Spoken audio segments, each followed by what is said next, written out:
Hi everyone, welcome to Medicine for Dummies. I'm Dr. V.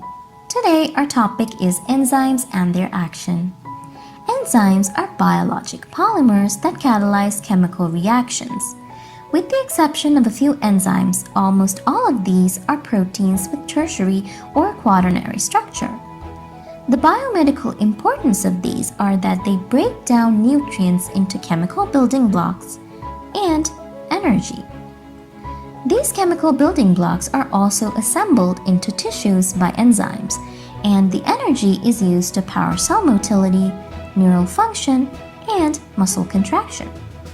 Enzymes are also needed for disposal of waste materials and reproduction. When we consider the properties of enzymes, they act as catalysts to accelerate chemical reactions. They are also highly efficient and are not consumed or permanently altered as a consequence of participating in a reaction. They are also substrate specific, meaning that they catalyze certain types of reactions involving either a single substrate or small set of closely related substrates. Another feature is stereospecificity, meaning if there are two isomers of the same compound, the enzyme might work on one isomer while it might not work on the other. Specificity allows living cells to simultaneously conduct and independently control a broad spectrum of chemical processes. So, what are these enzymes really made of? Many enzymes contain a simple protein and other small non-protein molecules and metal ions that participate directly in catalysis. The simple protein, which contains only the enzyme, is named apoenzyme. When it is conjugated with non-protein molecules, it's called the holoenzyme. Non-protein molecules can be of three types. These are prosthetic groups, cofactors, and coenzymes. When we consider prosthetic groups, they are tightly and stably incorporated into the protein structure by covalent or non-covalent bonds. They facilitate binding and orientation of substrates by formation of covalent bonds with reaction intermediates and interacting with the substrate to render them more electrophilic or neutrophilic. These are commonly metals, but some can be other groups like vitamin B derivatives. Cofactors bind to the enzymes non-covalently in a transient and dissociable manner.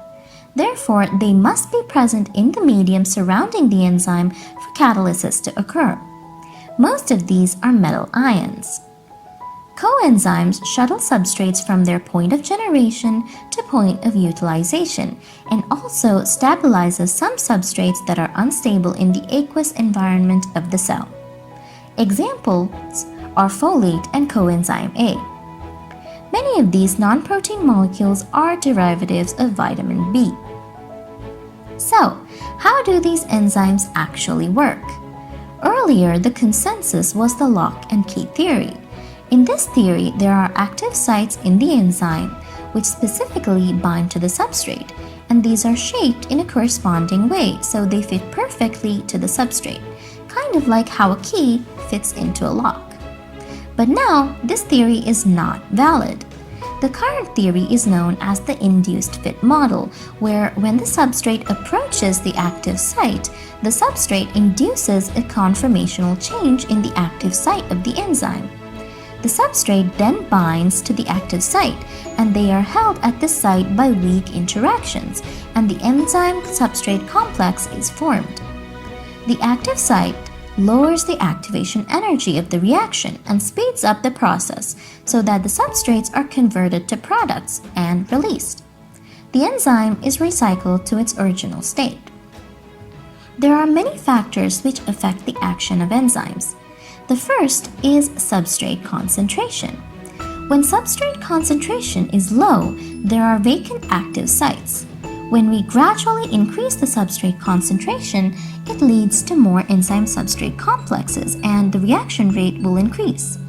But eventually, all the active sites in the enzyme will be saturated, so no more enzyme-substrate complexes can be formed. The second is enzyme concentration, where a low enzyme concentration results in more competition for active sites.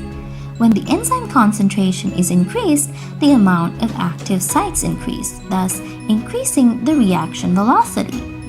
At a later stage, this could also get saturated because of limitation of substrates. The third factor is temperature. Enzymes work at an optimum temperature. Usually, this is close to body temperature. When increasing the temperature up till the optimum temperature, the reaction velocity increases because the kinetic energy of molecules increase, resulting in more collisions.